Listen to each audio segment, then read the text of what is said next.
Guys, so today I wanted to show you what's going on out in the greenhouse itself. I wanted to talk a little bit about plant identification through leaves, and then kind of the status of germination and the viability of some of those seeds we planted. So we talked when we were labeling about the importance of making sure that every plant 6-pack or every plant flat or every plant mini flat that we started had its own label, because these are all tomato plants. But these tomato plants and these tomato plants are a different variety. These are, I know they're tomato plants, but I can't tell you that this one is a green zebra, this one is a purple Russian, and let's see, where's my stick for these guys? These guys are your big boys. Those are your big standard tomatoes. So look at how these are very different. So the purple Russian tomato is a completely different looking tomato than the big boy tomato or the beefsteak tomato. Or let's see, this one is a chocolate cherry. These guys really need to be separated and divided. I'm going to do a video on that next and show you guys how that's done. Again, these are tomatoes, but this is Roma. Mr. Woods has already sent me an email. He wants most of these. Oh no, not Mr. Woods, Mr. Fisher. Mr. Fisher wants most of these Roma tomatoes. He uses them to make tomato sauce, so he's already put in an order of those.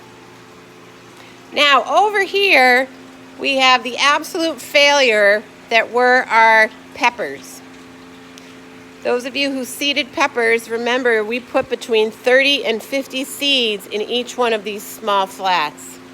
So here we have a sweet, let's see, this says a sweet pepper.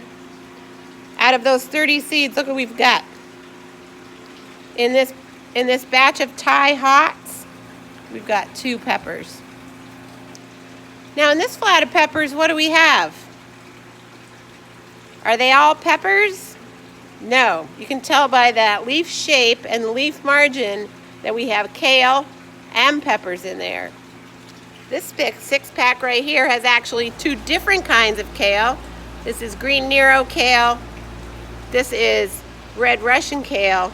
And in this pack of sweet peppers, there's actually no peppers in there at all.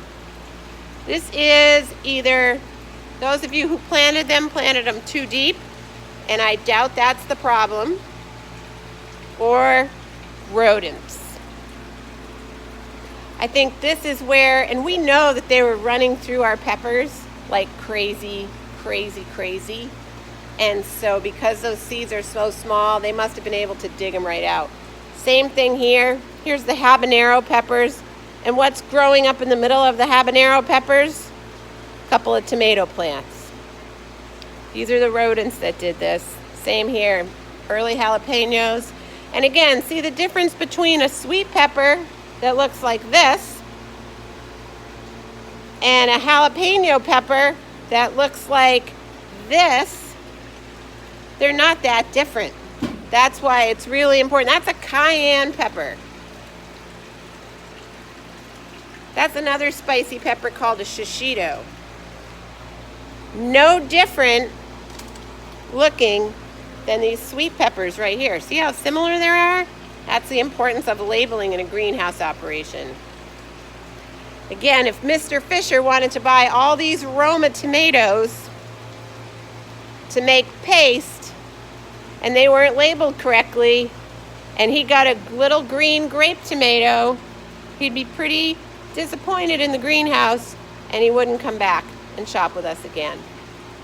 Some other cool shapes to look at for leaves.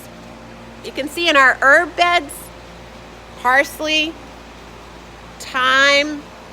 I can identify most of these without looking. Cilantro. Cilantro is that one that's very polarizing. People either love cilantro or hate cilantro because people who don't like cilantro have an allergy to it. Here's basil. Here's our regular sweet basil. And here's a really cool mixed basil. So you can see there's purple, there's green. And then over here we have some Thai basil.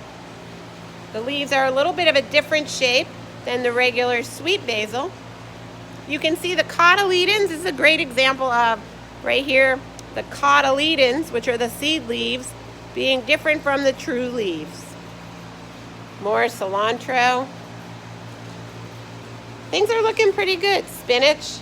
Look at the beautiful shape of those nasturtium leaves. They're looking great.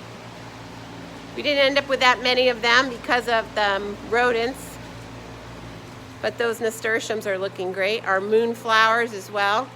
They look really, really happy in these new big pots. Got some good news about those little rosemary.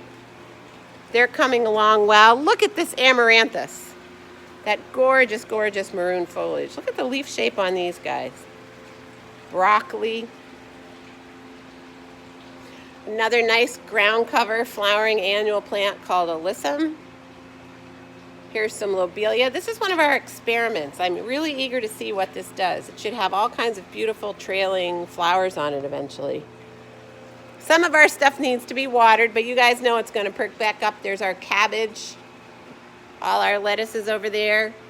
We've got mesclun mix, arugula, romaine lettuce.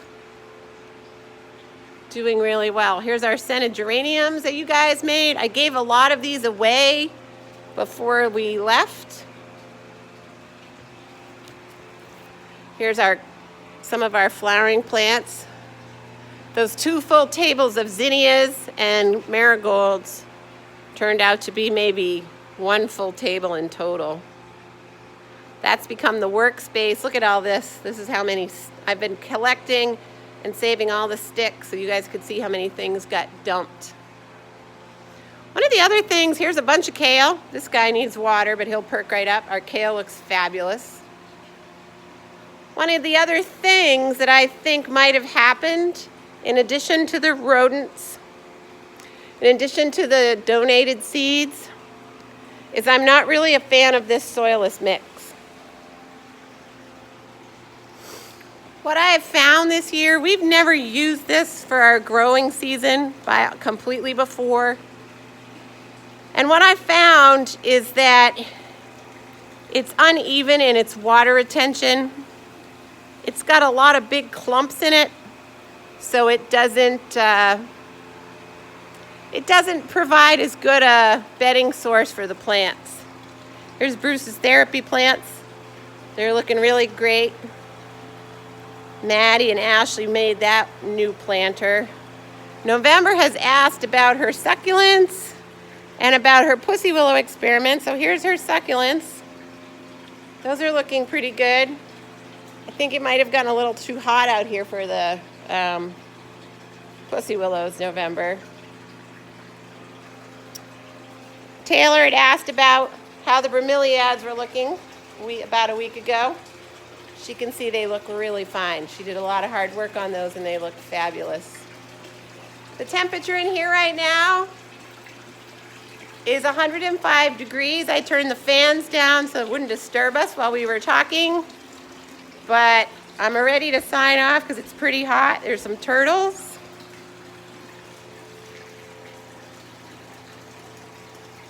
Not quite a total turtle party, but it could be that they're coming. See them over there in the corner? Getting ready to come for a visit. Here they come. Mr. Wojcik gave us some water plants from his pond at his house, and we brought them in and dropped them off, and the turtles ate them all within the first couple of hours. All right, guys, so I'm going to sign off now. Lots going on out here. Trying to keep things together. But I want to keep you in the loop with all the things that you would be working on if you were out here with us. It's looking good, nice and green. I fertilized just again the other day. I used the Dosatron. Used that water-soluble 20-20-20 fertilizer. And as you can see, things are greening up really nicely. All right, have a great day. Talk to you soon.